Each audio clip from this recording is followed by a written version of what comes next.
तो दोस्तों आज हम फिर से आपके लिए लेकर आए हैं देश दुनिया की तमाम ताजा बड़ी खबरें। सबसे पहली बड़ी खबर में आपको बताएंगे दोस्तों कि हल्द्वानी में मुसलमानों के मस्जिद मदरसा तोड़ना हिंदुओं को पड़ा भारी। बांग्लादेश के मुसलमानों ने लिया बदला, बांग्लादेश में तोड़ दिया हिंदू मंदिर।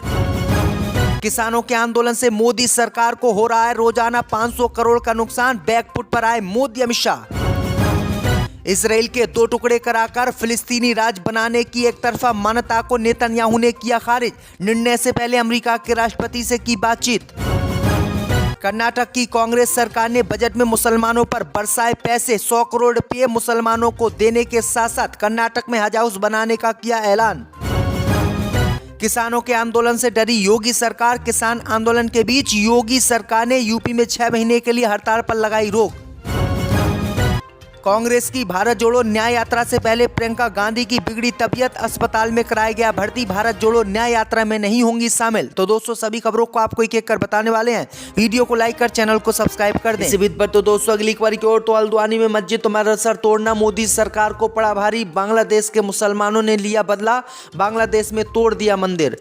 दोस्तों आपको बता दें कि हल्द्वानी में मस्जिद और मदरसे को तोड़ना बीजेपी सरकार को भारी पड़ा और इस मस्जिद और मदरसे के तोड़ने का बदला बांग्लादेश के मुसलमानों ने हिंदुओं से ले लिया।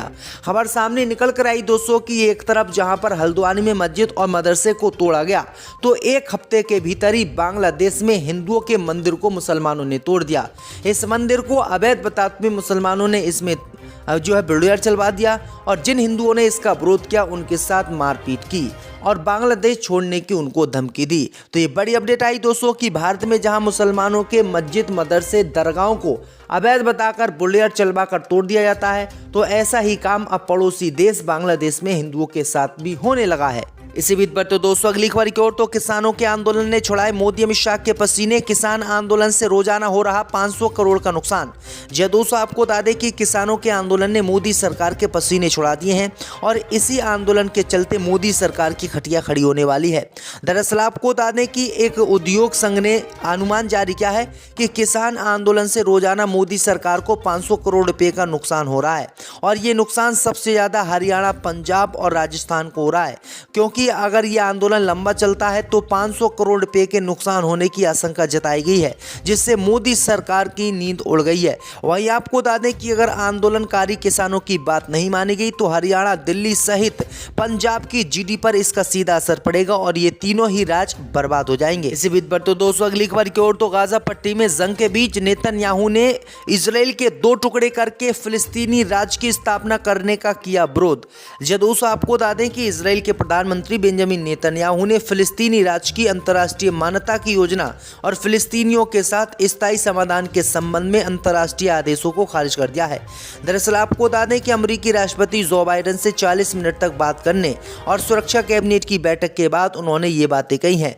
दरअसल आपको बता दें कि हाल ही में अमेरिका सहित दुनिया भर के बहुत सारे देशों ने इजराइल के 2 टुकड़े कर एक टुकड़े पर फिलिस्तीनी देश बसाने की बात कही थी, जिसका इजराइल ने विरोध किया था और अब इजराइल ने एक बार फिर से फिलिस्तीनी राज्य बनाने की मान्यता को खारिज कर दिया। इसी बीच पर तो दोस्तों अगली खबर की ओर, तो कर्नाटक की कांग्रेस सरकार ने मुसलमानों पर पैसे की कर दी बारिश, हज हाउस बनाने के साथ साथ 100 करोड़ रुपए देने का किया ऐलान।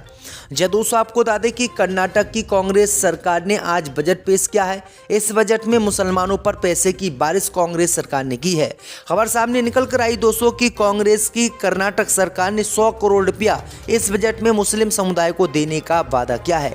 वहीं आपको बता दें कि कर्नाटक बजट में वक्फ बोर्ड को 100 करोड़ रुपये के साथ साथ एक हज हाउस बनाने का कर्नाटक की कांग्रेस सरकार ने ऐलान किया है। दूसरी तरफ 200 करोड़ रुपये ईसाई समुदाय के लिए खर्च करने की बात सिद्धरामैया सरकार ने की है। वहीं आपको बता दें कि मुसलमानों पर 100 करोड़ रुपए खर्च करने के ऐलान से बीजेपी घबरा गई और बीजेपी ने विधानसभा में जमकर बवाल किया और इस बजट का विरोध किया। लेकिन सिद्धरामैया सरकार ने साफ कह दिया है कि हम 100 करोड़ रुपए कर्नाटक के मुसलमानों पर खर्च करेंगे, उनके लिए हज हाउस बनाएंगे।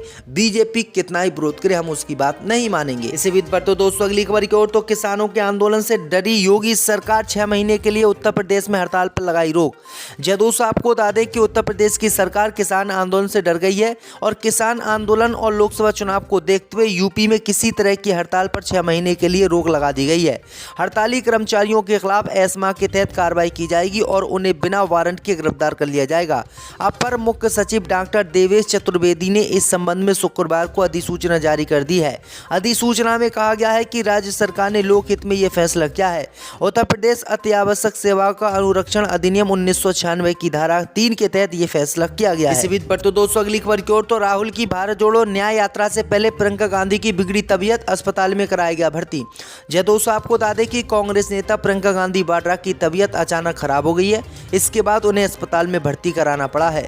उन्होंने इसकी जानकारी ट्विटर अकाउंट से दी है और बताया है कि मैं बड़े चाव से उत्तर प्रदेश में भारत जोड़ो न्याय यात्रा के पहुंचने का इंतजार कर रही थी, लेकिन बीमारी की वजह से मुझे आज ही अस्पताल में भर्ती होना पड़ा है। थोड़ा बेहतर होते ही मैं यात्रा में जुड़ूंगी। तब तक के लिए चंदौली बनारस पहुंच रहे सभी यात्रियों, पूरी मेहनत से यात्रा की तैयारी में लगे उत्तर प्रदेश के मेरे सहयोगियों और प्यारे भाइयों को शुभकामनाएं देती हूं।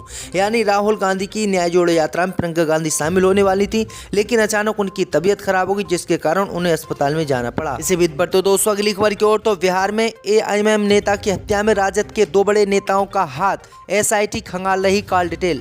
जय दोस्तों, आपको बता दें कि बिहार के गोपालगंज क्षेत्र के तुरकाहा पुल के समीप बीते 12 फरवरी को एआईएमआईएम नेता अब्दुल सलाम उर्फ असलम मुखिया की अपराधियों ने हत्या कर दी थी। मृतक के पुत्र ने हत्या के पीछे राजद के कई बड़े नेताओं के हाथ होने की आशंका जाहिर करते हुए 7 लोगों के खिलाफ नामजद व कुछ अज्ञात के खिलाफ एफआईआर दर्ज कराई थी। पुलिस ने 3 आरोपियों को गिरफ्तार भी कर लिया है। अब पुलिस मृतक के पुत्र की ओर से लगाए गए आरोपों की जांच करने में जुट गई है। एसआईटी राजद के 2 बड़े नेताओं के कॉल डिटेल की जांच कर रही है, जिसके बाद इनको भी गिरफ्तार किया जा सकता है, क्योंकि हत्या के पीछे इनका हाथ बताया जा रहा है।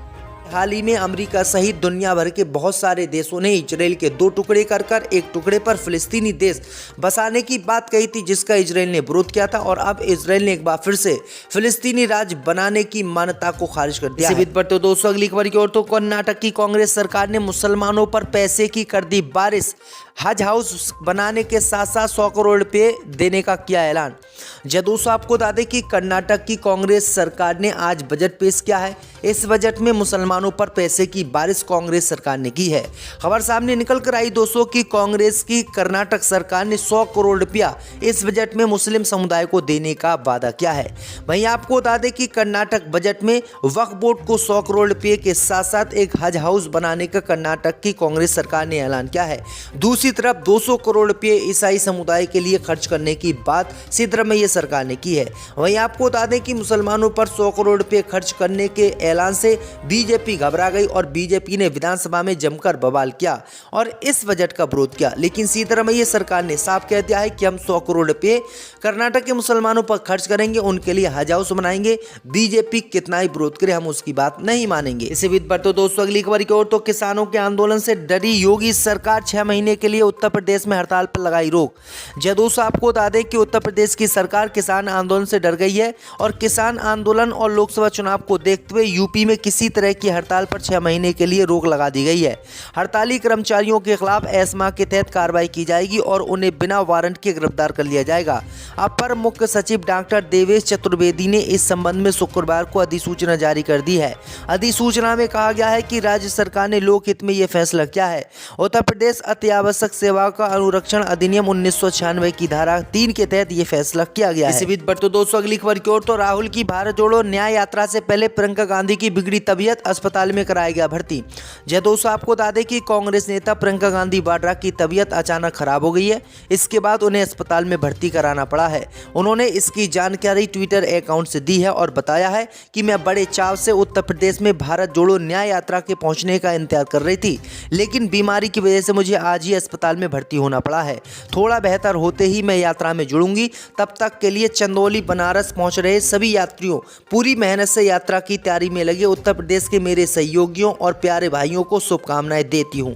यानी राहुल गांधी की न्याय जोड़ो यात्रा में प्रियंका गांधी शामिल होने वाली थी, लेकिन अचानक उनकी तबीयत खराब हो गई, जिसके कारण उन्हें अस्पताल में जाना पड़ा। इसी बीच बढ़ते दोस्तों अगली खबर की ओर, तो बिहार में एआईएमआईएम नेता की हत्या में राजद के 2 बड़े नेताओं का हाथ, एसआईटी खंगाल रही। Call detail.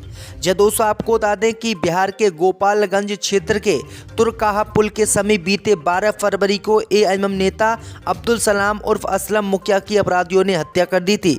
मृतक के पुत्र ने हत्या के पीछे राजद के कई बड़े नेताओं के हाथ होने की आशंका जाहिर करते हुए 7 लोगों के खिलाफ नामजद व कुछ अज्ञात के खिलाफ एफआईआर दर्ज कराई थी। पुलिस ने 3 आरोपियों को गिरफ्तार भी कर लिया है। अब पुलिस मृतक के पुत्र की ओर से लगाए गए आरोपों की जांच करने में जुट गई है। एसआईटी राजद के के दो बड़े नेताओं के कॉल डिटेल की जांच कर रही है, जिसके बाद इनको भी गिरफ्तार किया जा सकता है, क्योंकि हत्या के पीछे इनका हाथ बताया जा रहा है।